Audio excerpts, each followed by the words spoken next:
I'm here with Dave Newell, and we're going to talk about who killed the Corvair, who really killed the Corvair.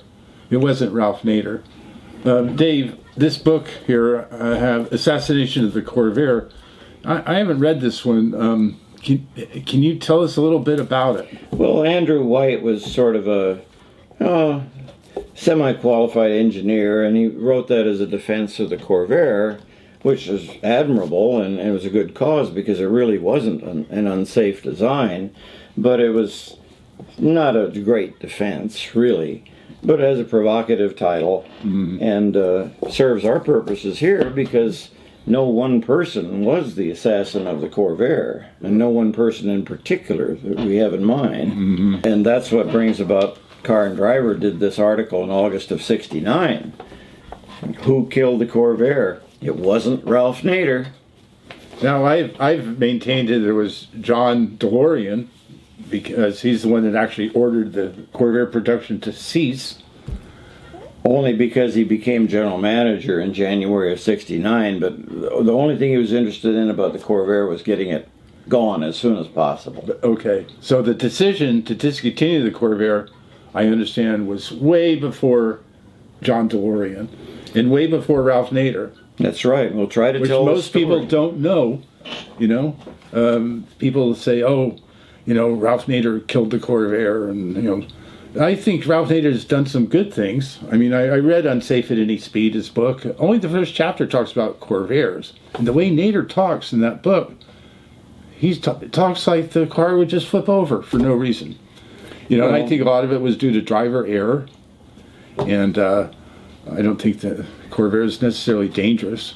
Then he talked in another chapter about people getting impaled on the fence of a '59 Cadillac.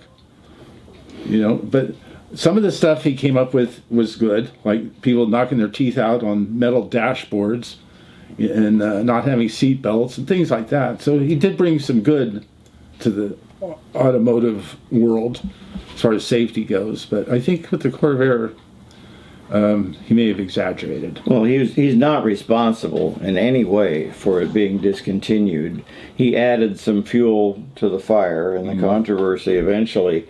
But the Corvair was decided to be discontinued in approximately December of 1964. And for a lot of reasons, which we'll try to tell you. All right, so why don't we go back to the beginning, to '59? Well, and the factors that led to the Corvair's ultimate demise began virtually at the time it was introduced, even before. There was a lack of development time that more time should have been devoted to it. But they were committed to introduce it. And there would have been no Falcon if GM hadn't decided to build the Corvair. But once Ford was committed to the Falcon, Chevrolet had to keep going with the Corvair. And of course, Ed Cole, who was general manager of Chevrolet and vice president of GM, is credited with being the father of the Corvair, which it wouldn't have happened if it wasn't for Ed. And of course, he made the cover of Time magazine just a few days after the public introduction of the Corvair. But immediately they started having mechanical problems in the field, mostly with carburetor icing, and they had some oil leaks and problems with the gas heater. And in fact, it was either Popular Mechanics or Popular Science did a whole article about the Corvair bugs and flaws initially when it first came out. And the most famous is the fan belts flying off, which is mostly due to people not adjusting them well, but they needed to make the groove deeper in the idler pulley, which they did, and that cured most of the problem. But that was probably the first nail in the Corvair's coffin, was this lingering reputation of mechanical failures and problems. If it had more development time, it probably would have been better. But that was one of the first things that caused the problems. In fact, then in 1963, Chevrolet, under general manager Bunky Knudsen at the time, initiated what they called the Corvair Improvement Program. And they budgeted $1 million to handle out-of-warranty Corvair repairs.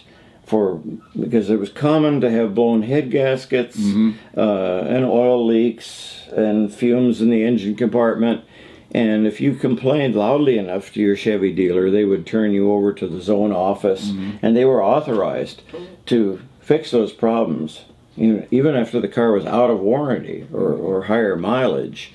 But they never did spend all the $1 million.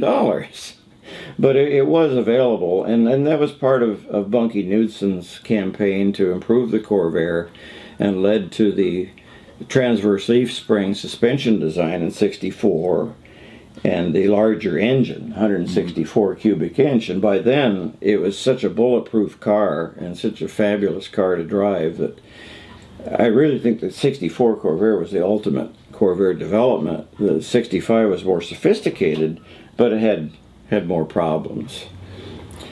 So we had mechanical problems, the Corvair improvement program, and then there were accidents involving the Corvair. Most of them were single car accidents that began in 1960 and were continued to be litigated up through the mid and late 60s. The same cases would linger, but the accidents themselves had started in 1960 with the Lyford case in Carmel, where Don Lyford, 16-year-old, was driving a '60 Corvair and collided head-on with a Plymouth on a mountain road, and ultimately it was decided that it was entirely his fault. But the litigator, the attorney that represented Lyford and the Drummond family, which was their second surname, he ended up representing well over 100 Corvair lawsuits about safety. And those were creating a stigma within the corporation, too, about if you're associated with the Corvair, it was better not to be. And those did make the papers, but they didn't stick in people's minds at the time. But they did linger on. And let's see, then you had, what was the next big problem after that? Oh, also when Ed Cole left Chevrolet in November of '61, you lost a lot of political support for the Corvair in Chevrolet. When he was no longer there and his loyal men left or had to be now devoted to Bunky Knudsen, the new general manager, there was less effort and time spent on Corvair promotion and less people loyal to it. And in the Chevy sales department in particular, if a car is not popular, have problems, it's history. It loses a lot of friends and promotion. But Bunky eventually became a fan of the Corvair, but he helped improve it quite a bit, and he continued the engine development, brought out the Spider during his reign, and he was a good guy. He was an engineer and a real car guy, like Ed Cole. But the thing that really saved the Corvair at the time was the Corvair Monza, which went into production in May of 1960, and shortly after the Corvair Coupe went into production in January. And that caught the people's fancy because it had bucket seats, and all of a sudden all the competition had to have bucket seats. I mean, they weren't the first. I mean, the big Pontiacs and Buicks and Cadillacs had bucket seats, but not in a small car. And it just caught fire. And '61 and '62 were the best Corvair sales years, and most of those were Monzas. And it especially on the West Coast, they're extremely popular. It's like a sporty car, but it's cheap to buy. Well, and there were dozens of performance aftermarket accessories and custom appearance accessories. It was the thing to have. Yeah. I would say that the Corvair started the pony car thing. What became the pony car? The Valiant Signet, Falcon Futura, Comet S22, all of those, and Rambler 440H, they were all came about because of the Monza. Yeah. And Ford, of course, was really aware of that. They didn't have anything hot enough. The Falcon Futura still had their basic 6-cylinder. '63, they put a V8 in it, and they made a decent car out of the Falcon as a Sprint. But Lee Iacocca, who became Ford's general manager in 1960, he was a real marketing guy, and most people remember him from the K-Car episodes and the Dodge or Chrysler minivans. But at that time, he had spent a biggest part of his career at Ford. And he was watching the Monza like everybody else was. So they decided, and Lee is right here. They call him Lido sometimes. And Lee figured with it, Ford was going to do Chevrolet one better, come out with something that was at least equal to the Corvair Monza or better. So they started developing what became the Mustang eventually, and it was basically on the Falcon platform, Falcon mechanicals, and not a sports car at all, but it was sort of a pseudo sports car, and so on the test trips with the prototype Falcons, or Mustangs, I say they looked like Falcons at that time. They were disguised as Falcons. They took Corvair Monzas with them because that was the bogey car. That was the benchmark that they had to equal or better, which wasn't hard to do when they put the 289 V8 in the Mustang. Performance, was way ahead of the Corvair, but handling-wise, it was way behind the Corvair. It wasn't at all a sports car. In fact, when Pininfarina Sr. first saw it, he told Bill Mitchell, he says, well, that's the Hamtramck Ferrari. And that was a real derisive term because Hamtramck was the blue-collar area of Detroit where they had Ford and Chrysler plants. So that it was not a compliment. And so they built up a momentum in the press, Ford did, for the Mustang. In February of '64, they announced that Ford was going to come out with a sporty car, all-new sporty car, and that it would be announced at the Ford exhibit at the New York World's Fair in April. So he had 2 months for build-up, and the public, and Ford just teased the public mercilessly that they were coming out with this car. Nobody really knew what it was. They had the 2-seater Mustang sports car, experimental car, which came out in '62. Some people thought, it was going to be a real sports car. And we didn't really know what to expect. And then when it finally came out, April 17th was announcement day for the Mustang, '64. A lot of people were disappointed because they were expecting some kind of sports car. But for the Walter Mitty sports car driver that wanted to appear he was driving something really sporty, it had a lot of appeal. It was the genius behind Lee Iacocca, and Time did this cover picture of him actually on Ford's announcement day of the Mustang. And it was kind of an ironic issue. I'll show you one, because every Mustang announcement ad virtually featured the car's price, which was a number that car historians never forget. $2,368. In fact, the billboards used a picture similar to this with a huge $2,368 across the top, which was exactly $17 more than the cost of a base Corvair Monza in '64. I remember billboards similar to this when I was a kid. And when I was a kid, I thought Mustang was really cool. And but the 2368 got you 101 horsepower 6-cylinder Falcon engine, 3-speed floor shift, and floor shift was standard, and the rest of the equipment was about like a Corvair Monza. Yeah, just basic. And it was aimed directly at the Corvair Monza. But ironically, the Corvair sales in '64 didn't show a remarkable dip at all at that time when the Mustang came out. Because the Corvair, was enjoyed by people that really appreciated a sports car and a good handling, responsive car, which the Mustang was not. With the V8s, it would burn rubber, which the Corvair wouldn't, which gave it, really good traction and acceleration too. But the true enthusiasts went for the Corvair. And one note to other historians or Corvair people, if you get this issue with Lee Iacocca, there's more to it than the story of Lee and the Mustang. There's quite a few photographs of GM styling and Corvair prototypes, so the Monza GT and Monza SS, and this was all fake. It was a fake studio set up by Bill Mitchell, head of GM styling, to make it look like they had a studio devoted to Chevrolet sports cars. You know, in relation to Ford, competing with Ford in the sports car area, which they didn't.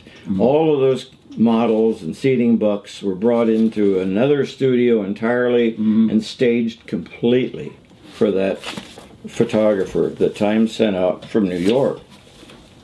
But just a note for if you get that issue, there's some good Corvair content in it, but it's not, the setting isn't real. You know, in Unsafe at Any Speed, Ralph Nader picks on the Mustang. In another chapter, he's picking on the Mustang. Do you remember that in the book? Oh yeah, he picked on everybody, pretty much. But you never hear about that. You know. Well, there's a reason that it stuck. The part about the Corvair stuck, and we'll talk about that. And we'll get to that. Yeah, we'll get to that. But even more interesting, as the story gets more tangled here, you got several plots going on at the same time. At Chevrolet, Monkey Knudsen was still the general manager when the Mustang came out, and Iacocca was his equivalent at Ford.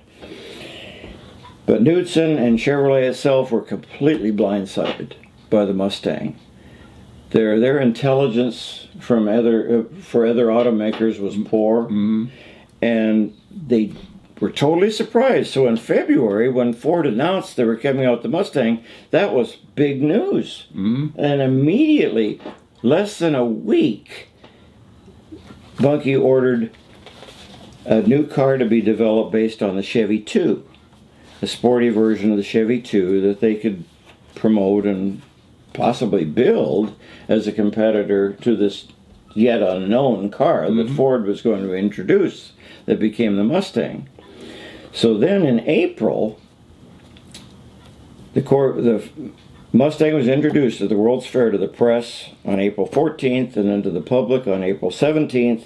On April 18th, Bunky and Chevy management gave the go-ahead to build their project car, the Supernova, which was a reskinned Chevy Nova.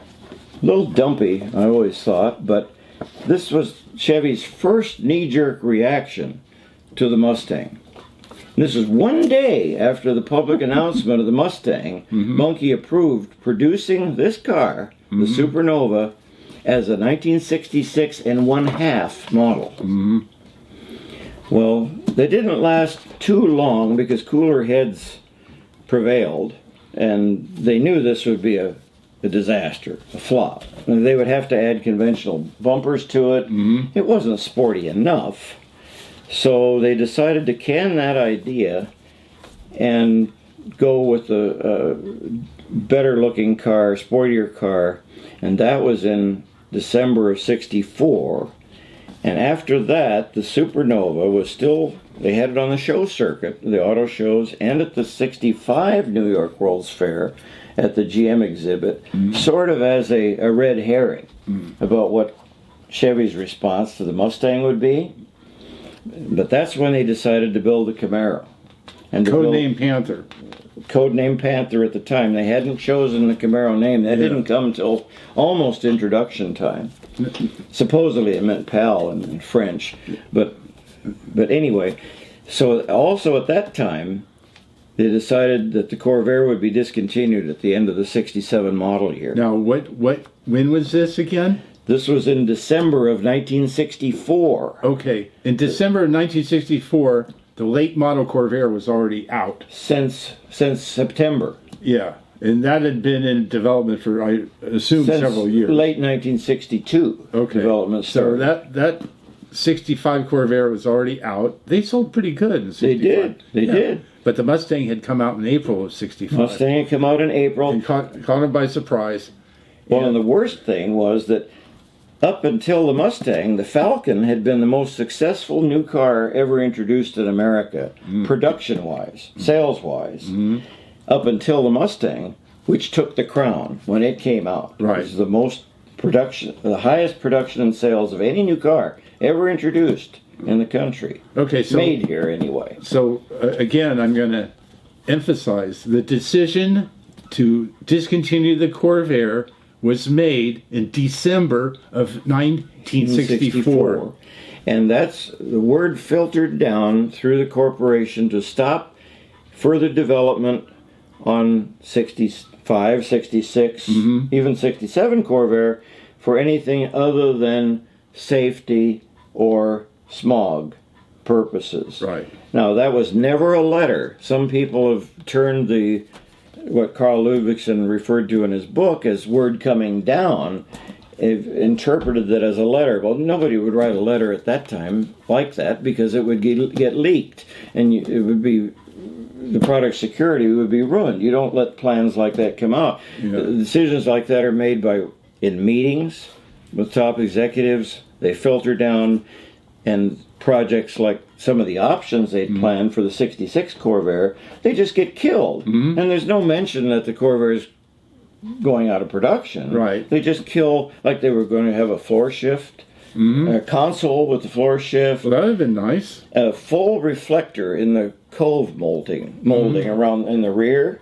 all the way around, and cheesy stripes with Corvair down at the bottom of the doors on each side, a few things like that. Yeah. And those got killed. So it got killed by committee Right. in December of 64. I keep repeating that date because when did this book come out? Well, that's the next thing, is that Unsafe at Any Speed by Ralph Nader came out in December of 1965. A year later. It started out that the Nation magazine, which was a very liberal magazine, ran chapters, a few chapters, including the Corvair chapter. And the Corvair was only one chapter in the book. One out of 8. 1 out of 8. So they started running it, and the book did poorly. It really wasn't going anywhere. It didn't catch on with the public. There were no huge headlines about, the book, Ralph Nader says Corvair's unsafe.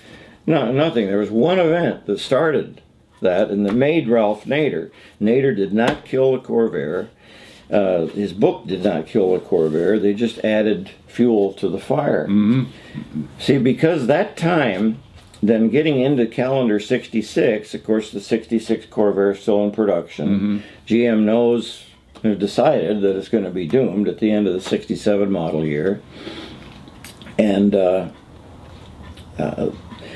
legal cases were, some of them, as far as like the Lyford case back in 1960, didn't finish to trial until 66.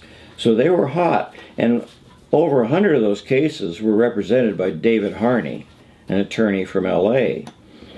So GM was very concerned if this Nader fellow that wrote this book was in collusion with David Harney.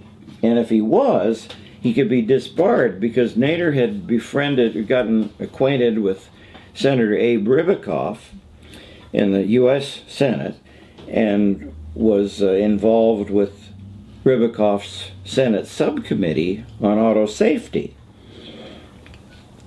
So if there was a connection between Nader and Harney, which was verboten in those days, leaking information from Washington and trying to gather cases for Carney and giving him advice on Corvair defense, that could have got Nader disbarred. So GM was hoping maybe they'd find a connection between Harney and Nader. So strictly on its own, GM's legal department, and this was for the entire corporation, and legal department carried a big stick all over GM, could do anything they wanted pretty much. So the fellow that headed at the time was an old school fellow named Aloysius Power. And he decided that we're going to try to see what makes Nader tick and see if there's a connection with Harney. That's why they wanted to investigate him. And this did not go above power to GM Public Relations or any of the executives on the 14th floor of the GM building. This was entirely kept within the legal staff. So legal staff hired outside detectives, which would be a normal practice because they never had their own detectives. And this detective firm got too ambitious and carried away. And besides trying to establish a Harney connection, which even though I believe there was, they never could prove it at the time, they started baiting Nader with prostitutes, male and female, alcohol, whatever. They try to get something on it. And they never did, because his favorite passion was strawberries and whipped cream. I mean, that's what turned Ralph on, plus getting General Motors and building up product liability cases for the Trial Lawyers Association. That's what really made Ralph tick. So they never got anything on him, but Nader complained to Ribicoff in the committee that GM was harassing him with these enticements. And so Ribicoff and the Senate called on GM and said, what gives here? So fortunately, or unfortunately, the president of GM at the time was James Roche. Really nice guy, devout Catholic, and I've interviewed him, really sweet guy. Some of the top brass in GM really were ethical, good men, and it's not being naive saying that at all. And he believed that GM should apologize to Nader, and of course the legal staff did not want him to do it. I mean but he did it anyway, and he appeared at the subcommittees with one of his assistants here, and that's Jim Roche, and that was March 23rd. Jim Roche is here. Yeah, that's his legal bag man there that's with him.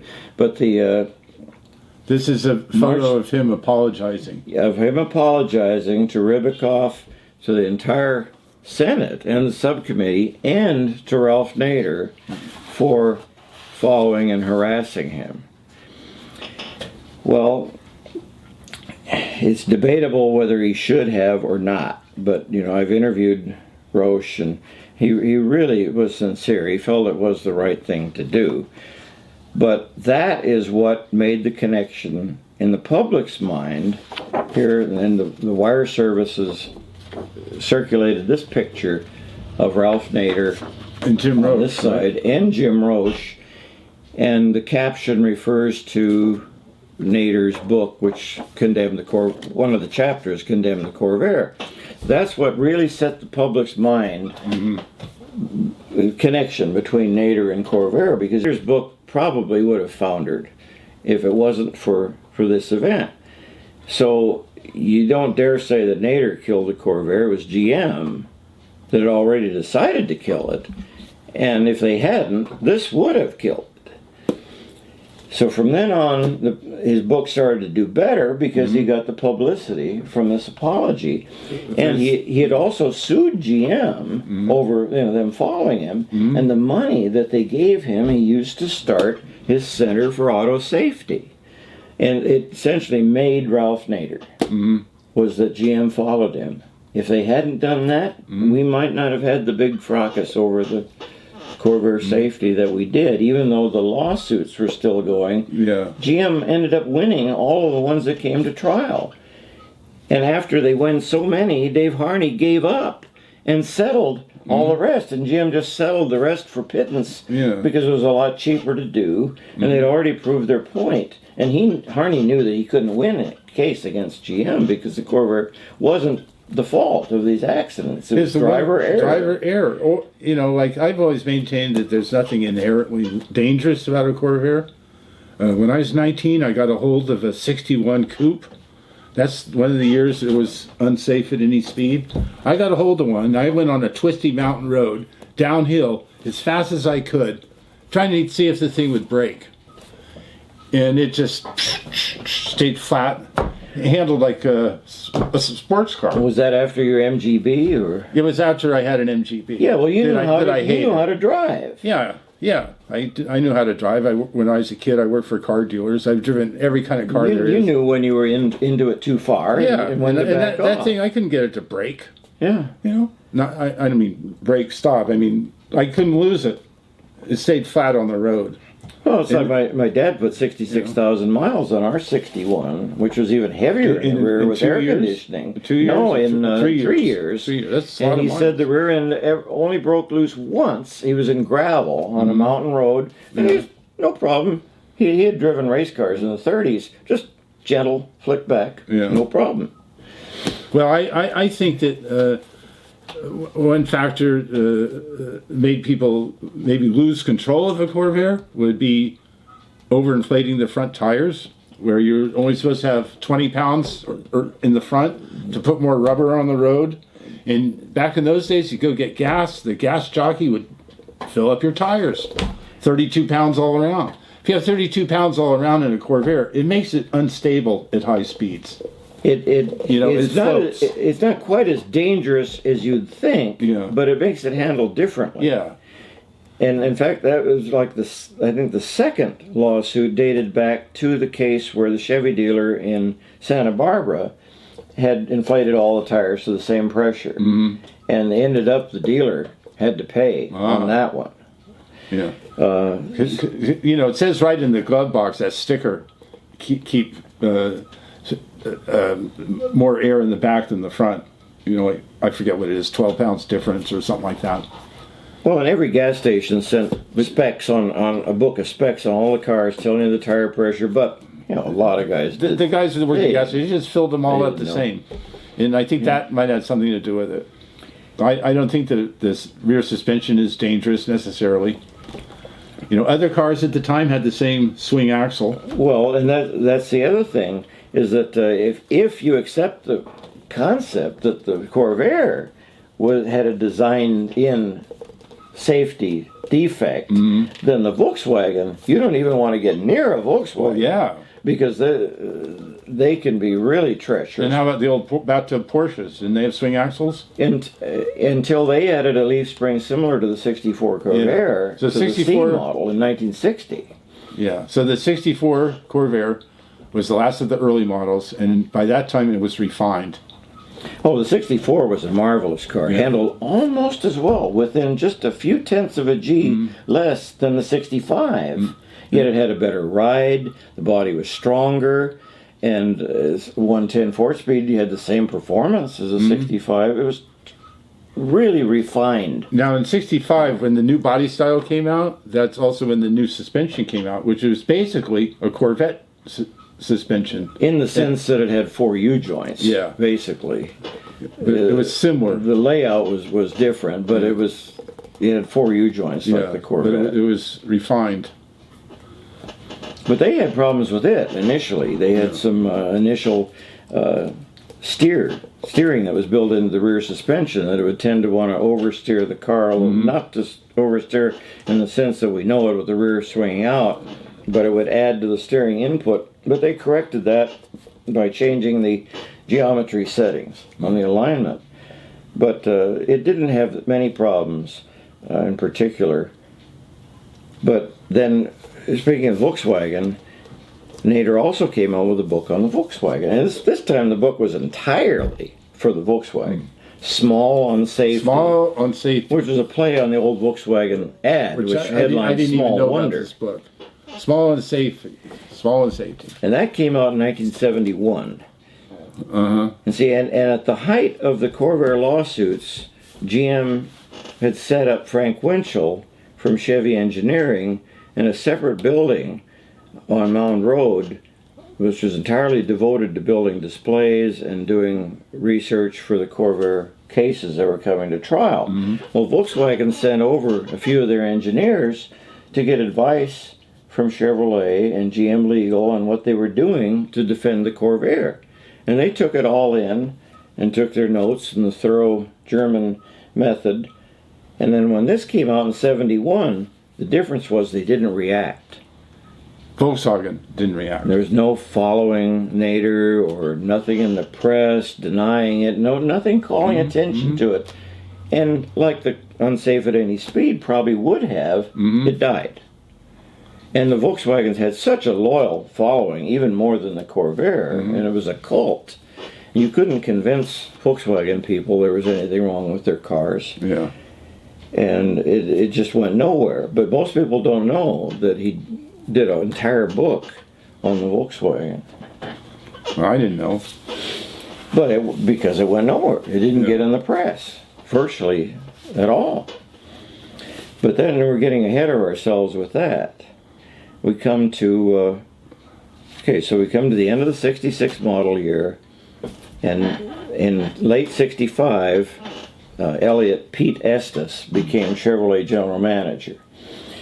And like Knudsen before him, he came from Pontiac as general manager, and like DeLorean later came from Pontiac as general manager.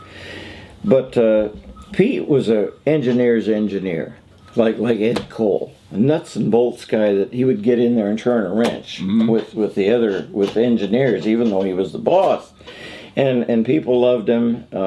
He was a fighter. In fact, he had done some professional, fighting, and swimmer, everyday swimming. A really, really good guy. He's the one that came up with "I love my Corvair" stickers during the controversy. And that's a story into itself. But so Pete inherited the Corvair, and at that time he came in about a year before the Camaro came out.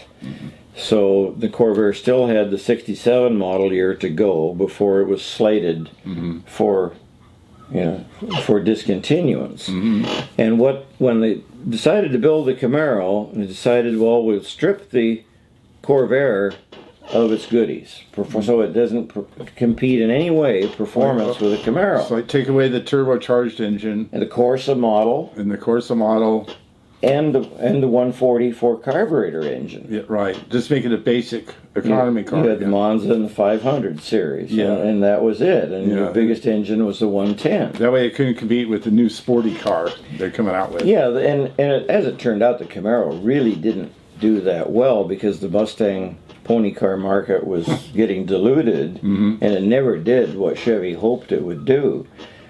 But so the Corvair soldiered on in 67, but Pete didn't want to discontinue it, even though the corporation had decided that was going to be its fate. Right. He didn't want to do it, but I was lucky to John Cutter was head of Chevrolet Public Relations, and Pete asked John Cutter to do a draft of a press release for when the Corvair was going to be discontinued at the end of the 67 model year. And it was so secret because, a paper document could be leaked. It's like the so-called letter that came down from on high to stop development from the Corvair. There was no letter. But in this case, they did draft, but with no carbon, hand-delivered to Estes's house. Yeah, hand-delivered. Hand-delivered, no carbon, and with a note from Cutter with it, telling Mr. Estes there's no carbon. And it proceeds through the history of the Corvair, quotes with praise of the Corvair from magazines and individuals, and the successes the cars had, and the Mobile Economy Run, and the Industrial Designers Institute, and so on. But ultimately ends with announcing the Corvair, end of Corvair production at the close of the 67 model year. So Pete had this as a contingency, even though he really didn't want to discontinue the Corvair. At least they had a draft, a basic draft that they could use, and this was February of 67 that they did this. So, but Pete, the engineering policy group really made the biggest decisions on what cars would be produced and when they'd be discontinued. And of course the GM president was a member and the head of engineering at each car division. And Pete appealed to them. He wanted to keep the Corvair in production. Part of it, he was a friend of Ed Cole. They were great buddies. And he didn't want to lose face with all the lawsuits, not particularly Nader, but the lawsuits of discontinuing the Corvair. But mainly, he loved the Corvair. In fact, he bought a new one in '69 for his wife to drive. Oh, really? Oh, absolutely. He loved the Corvair, and he wasn't afraid to have his kids drive it, which was always what GM executives say. You know, we let our kids drive it. We don't build cars to kill our families. Right. So anyway, so Pete appealed to the EPG, the Engineering Policy Group, to keep the Corvair in production for '68, and they said, well, if you can show an increase, even a moderate increase in Corvair production. Production or sales? Well, both. Generally, they based the market on sales, registrations, and production usually followed those by a month or so, but both. And he was able to show an increase, not a big one. And you know, they had tricks of doing that, have the dealers registering more demos and the zone offices registering more company cars and so on. But he did enough that he was granted permission for there to be a '68 Corvair. But during this, his engineering people approached him. Actually, it was his product relation people within engineering, and said, "We're getting all these letters. People want the 140 engine back." Oh yeah. So sure enough, he reinstated it then and there. It was at a banquet that they finally appealed to him and got his attention, and they reinstated it as a COPO option, so Central Office Production Order. Okay. At the end of the '67 model year. So you could order one. You could. And it was even mentioned in the Buff books, like Car and Driver, that you could order it, but very few dealers knew about it, even though it was in their ordering information books. And even in the Fingertip Facts dealer album, there was a whole page about the 140 coming back. They added to the book, but they only sold about less than 300 of them, not very many. Not So very many. the '67 factory 140 is extremely rare. This is '67 or '68? '67. Okay. Yeah. There were some still made for Yenko in '67, but those were a separate thing because he needed the 140 for those. But this was a separate option that anybody could buy. Okay. That Pete reinstated. So they were able to keep the Corvair, and they built a little over 15,000 '68s. Which, you know, they were still losing money, but it kept the Corvair in production, and GM didn't have to suffer announcing that the Corvair is being put out of production and have people assume that maybe it was solely because of the lawsuits or Nader, which it wasn't. So we have to emphasize again, GM never lost a lawsuit. There was one that they did, but then they won it back on appeal. Okay. So they never lost a lawsuit that went to trial. And it's one car accidents, basically driver error as far as I'm concerned. Now after the last one in '66, the last big one, David Harney gave up. He knew that he couldn't win against GM, so they settled the remaining cases that he had, you know, for a pittance, which was a lot cheaper than trying him and getting the publicity. Right.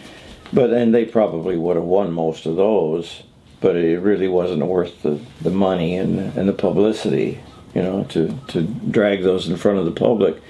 So then of course the government came out with their NHTSA, you know, National Highway Traffic Safety Administration report, and they used Texas A&M to do a lot of the evaluation, some with remote control devices, you know, driving the cars. And they concluded that the Corvair was at least as safe as the Volkswagen Beetle, Falcon, you know, Valiant, other cars in that class that they had all compared. They were all rebuilt to factory specs. It was on the up and up. They weren't out to prove anyone was worse than the others. But the ones that I've interviewed that were involved with that they emphasized something that most people don't realize, that they didn't declare the Corvair safe or any of the other cars. They emphatically says, don't think that we declared it safe. All we did was declare that the Corvair was as safe as the competition, which was good enough. Yeah. So then later launched a second campaign. I call it his second wave against the Corvair in the papers and the press, which really didn't get a lot of attention. Now, what year was that? The 68. 68? He tried going after the Corvair again, and it didn't fly. And the Corvair had long since been scheduled for discontinuance at that time, so he didn't get anywhere with that. So tell us about the 69 Corvairs. Well, it was, since they at least sold over 15,000 of the 68s, and it didn't cost much to build a 69, because there was very little difference. Yeah. They decided to build 69s and build 6,000 of them, which enabled just about every Chevy dealer could have one. Some never did have one, but most had one, at least one. And those were taken off the main assembly line in November of 68 because they were getting in the way of building Novas. Yeah, they were building Chevy 2 Novas on the same line. And that was at the Willow Run plant, which had been the sole Corvair plant since the beginning of the 67 model year. And in 68, the Nova was all new, and they were building the Acadian for Canada there too, since the Auto Pact between the two countries. So it was all they could do to build every Nova they could bolt together. Yeah. And the Corvair was getting in the way, and so that Pete Estes approved taking it off the main line, and they set up a miniature line back in what had been the pilot line area for the 65 Corvair, where they'd done experimental assembly and developed the tools and methods to build the 65. They set it up back there, and they built cars since November of 68 back there.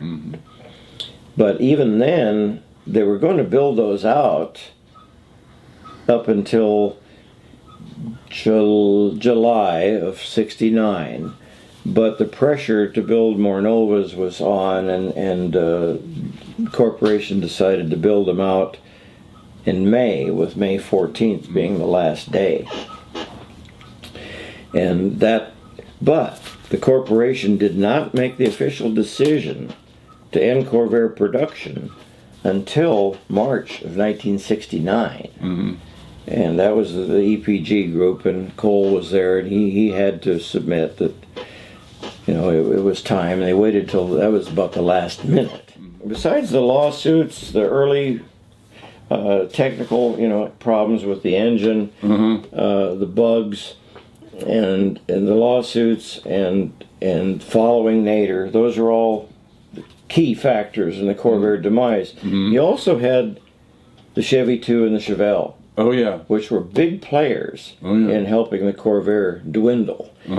Because the Corvair had been such a failure when it first came out, competing against the Falcon, until the Monza came out, the Coupe and then the Monza. The sporty Monza. That Chevrolet was in a panic, because Falcon, again, it was the most successful U.S. car introduced up to that point, and just ran away. Yeah, the Falcon outsold the Corvair originally. Oh, many times. Yeah. And they couldn't build enough of them. Yeah. They kept adding plants to build them.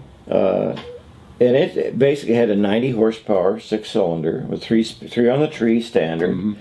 And it was a good, durable car. I will say it was a brilliant engineering design in that they did everything possible to make it cheaper to build.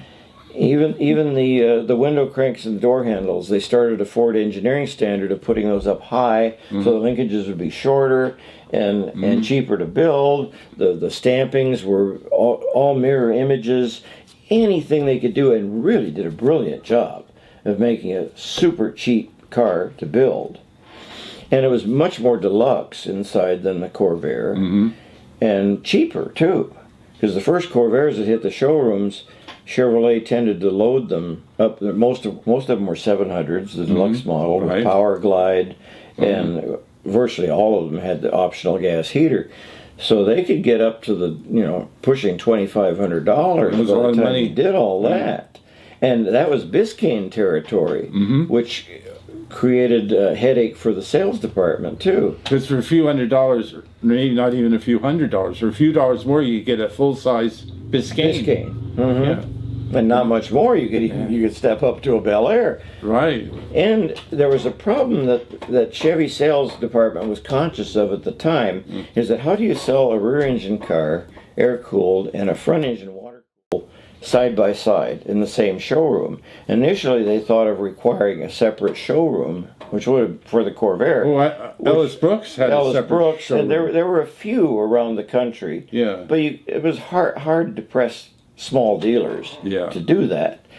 So it worked out all right, but that was a big question that most people didn't think. It was in Chevrolet, the sales department's mind. How do you, talking advantages of traction and handling with the Corvair and not needing antifreeze was just the opposite with the big car. But it turned out not to be a big problem because the Corvair buyers didn't like the full-size car and vice versa generally. But Chevrolet had to do something about the Falcon. Corvair wasn't making it, and they didn't. And Bill Mitchell really designed the Monza and brought it to Ed Cole's attention. And Ed Cole decided that day over styling, we're going to build it, and that saved the Corvair for the time being. Was the sporty Monza? Was the Monza? Bucket seats, and four on the floor. The coupe before that helped pick up sales. Yeah. Okay, but the Monza really took off. Really kicked. They first showed it at the Chicago Auto Show and the New York Auto Show, and the crowds went nuts. Yeah.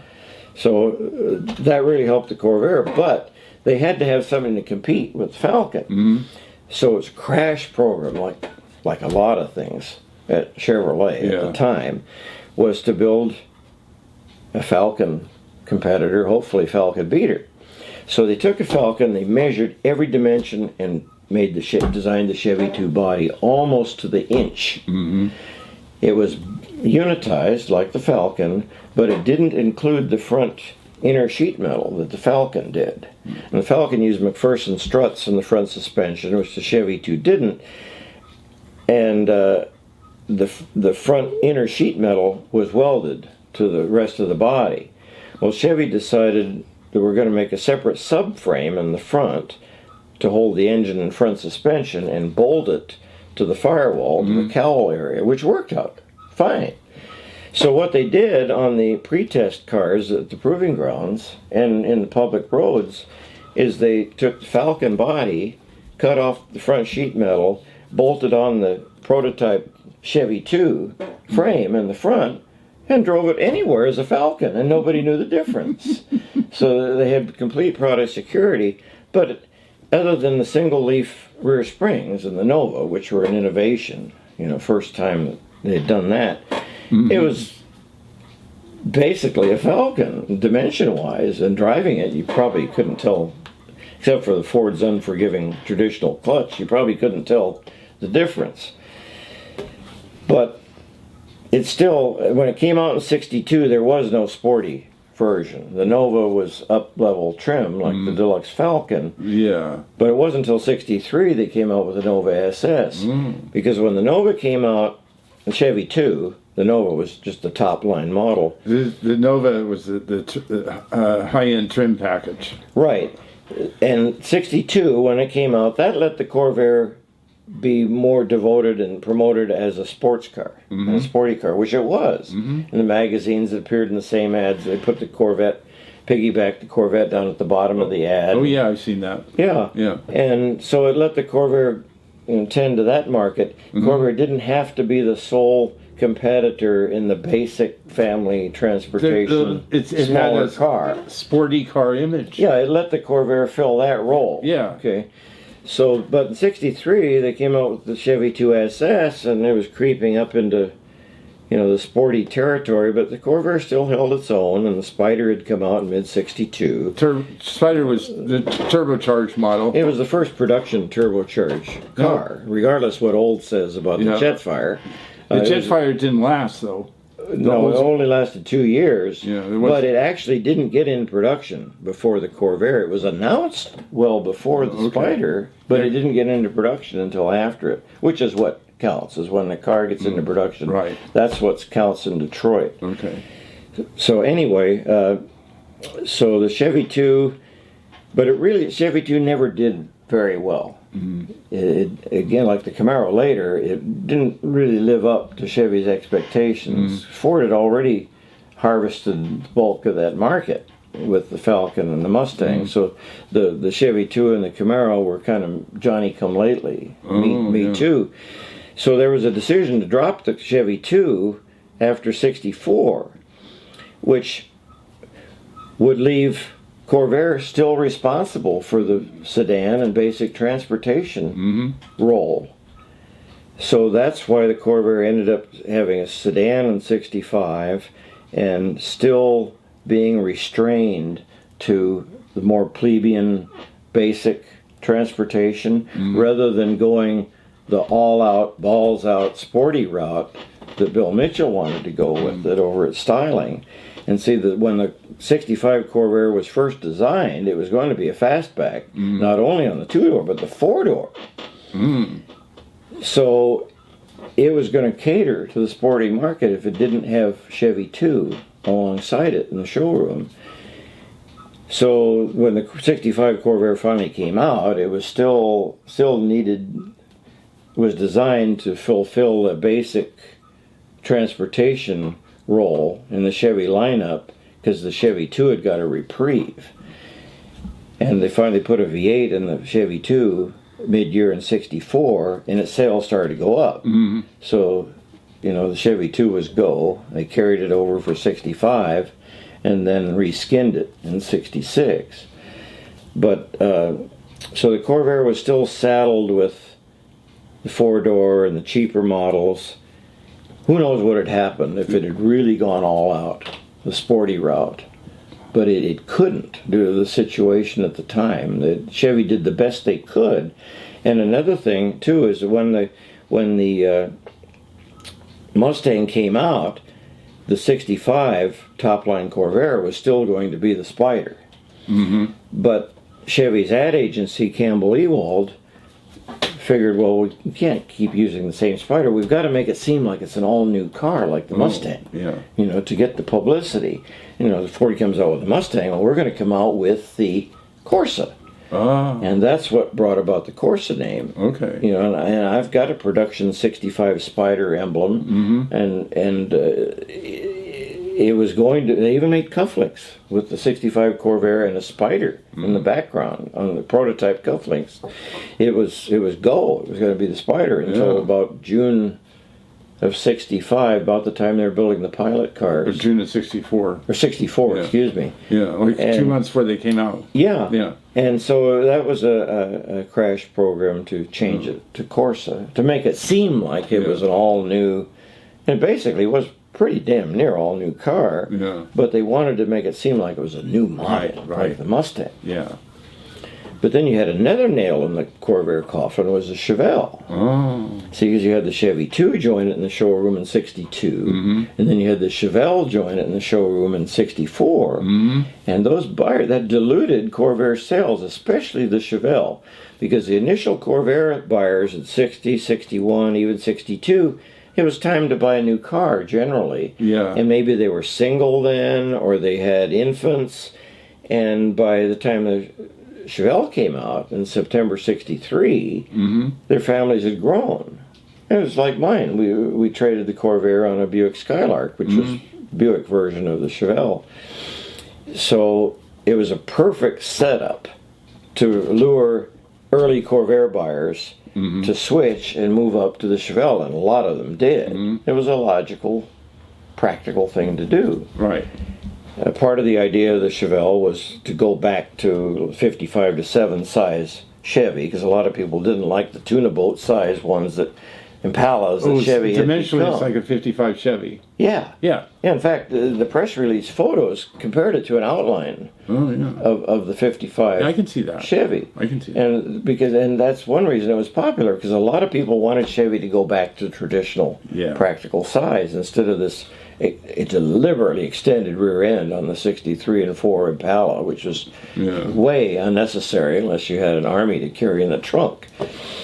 So wasn't the Chevy 2 going to be discontinued, and the Chevelle was really the bigger Chevy 2? Well, initially the prototypes of the Chevelle were labeled Chevy 2 or Nova. It's like the new improved Chevy 2. That was going to be the replacement for the Chevy 2. But like I say, the Chevy 2 got a reprieve. Yeah. So then you had 5 cars, in the showroom together. Oh, yeah. And they're all eating out of each other's territory. Not so much with the Corvette, but they're all there attracting the person that walked into the showroom. And the Corvair was just one of them, and maybe he didn't like the air-cooled engine or the rear engine, so he'd go for the Chevelle. And the thing about the Chevelle is it was more than just another model. It was a corporate car. And when Ed Cole got moved up out of Chevrolet in November '61, he became group vice president of the car and truck divisions. That is, he was above the general manager of all the car and truck divisions. He was the next step. He was their boss. Oh. So he was given the assignment to prevent the government from breaking up General Motors. Because Bobby Kennedy and his ilk were out to break off Chevrolet from General Motors, because GM had over 50% of the U.S. market. And the corporation actually had to restrain production and innovation somewhat to stay below 53%, 54%, because that would really ignite Bobby and the people that wanted to separate. Because you could take Chevrolet and separate it, and it could build everything that it needed by itself. Everything. So the idea was that Ed masterminded this program, and again, there were no letters. He brought all the assembly plant managers and manufacturing plants together in a meeting in a hotel and told them what was going to happen. There's nothing written, but this is what we're going to aim for. Is that we're going to make this a corporate car. Chevy is going to do the engine, Pontiac is going to do, say, this. I think Olds did the front suspension, Pontiac did something else, Buick did another component, and they divided the responsibility, so it would be harder to break up the corporation, and divided it up. And that really got him points, because he had a lot of failures in General Motors. The independent suspension, front suspension on the 60 Chevy trucks, the air suspension, 58, the fuel injection, 57, big failures. There were black marks on Ed Cole, so that got him a reprieve. And the Corvair became a black mark on his career too. But this really was important. The GM management was to make the corporation less susceptible to being broken up. So that's the most basic reason why the Chevelle came about. And it was basically the same car as the Tempest F85 and Skylark Special. They used different engines generally. But it was a corporate car. But anyway, you ended up with 5 car lines in '64 in the showroom. A guy walking into the Chevy showroom could get confused. The salesman would have to really size up the customer, the prospect, and decide what was the car that's going to appeal to him most. What can I sell this guy? And that's what they did. But that proliferation of models was a big factor in Corvair's demise. Because in 61 was the most Corvair year, promotion-wise, because all you had was the full-size and the Corvair. So it had the most presence in Chevy dealers of any year. So it was really the most Corvair year. So let's do a recap. The factors that killed the Corvair. One you just mentioned, too many model lines in Chevrolet. Model dilution. Yeah, model dilution. Five models. Does that include the Corvette? Okay, so there's 5 models. And the other factor was the Mustang. The Mustang. The Mustang was a big one. The Corvair was the sporty car that everybody loved until the Mustang came out. Right. Okay. And then mechanical problems that Corvair had generated a lot of bad publicity and stayed in people's minds. That was a factor. It's not that Corvairs were bad cars, but initially, the first year anything comes out, there's bugs that need to be worked out. Well, and there were a few last-minute changes, especially in the cooling system, that brought about the carburetor icing, and they needed another year of development, really, before the Corvair was released. Yeah. But they were forced, because by then Ford had committed to the Falcon. Yeah. Okay, so are those the three main factors? Those are some of them. Yeah. Another one was the loss of support within Chevrolet and GM in general for the Corvair. And that went a long way to contributing to the Corvair's demise, because nobody wanted to rally behind a failure or something with a problem. You know, especially in the sales department, they were very fickle. As soon as something had a bad reputation, they were ready to go on to the next thing. You know? Okay. So that was an important thing. So Ralph Nader didn't help. He fanned the flames. Yes. But his book didn't kill the Corvair. We can't give him credit for killing the Corvair. No, it was dead before he came along. Yeah. And you can't... Some people, give the specious argument that there wouldn't have been any late models, Corvairs, without Nader, which is absolutely historically inept, because the 65 and 6... and even the 7 would have existed. They were already in production when he came out with this book. The 65 sure they was were. already in production. Sure they were. And they would have stayed in production at least through 67. Yeah. There's no doubt in my mind, and everything I've researched and retirees I've interviewed, that was the plan. Yeah. And the corporation was bound to build those models because they'd already committed to the budget for the parts and the facilities to build them. You could say that he was a little responsible for the 68 and 9s, but that was mostly going back to bad publicity from the Corvair lawsuits from day one. And Pete Estes felt that they should be kept in production.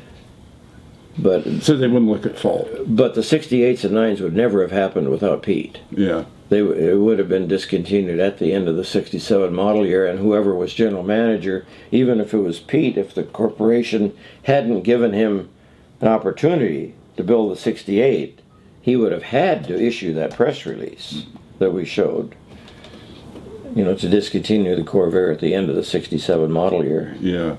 He didn't want to. But it had nothing to do with Nader. They decided in December of 64 to phase it out.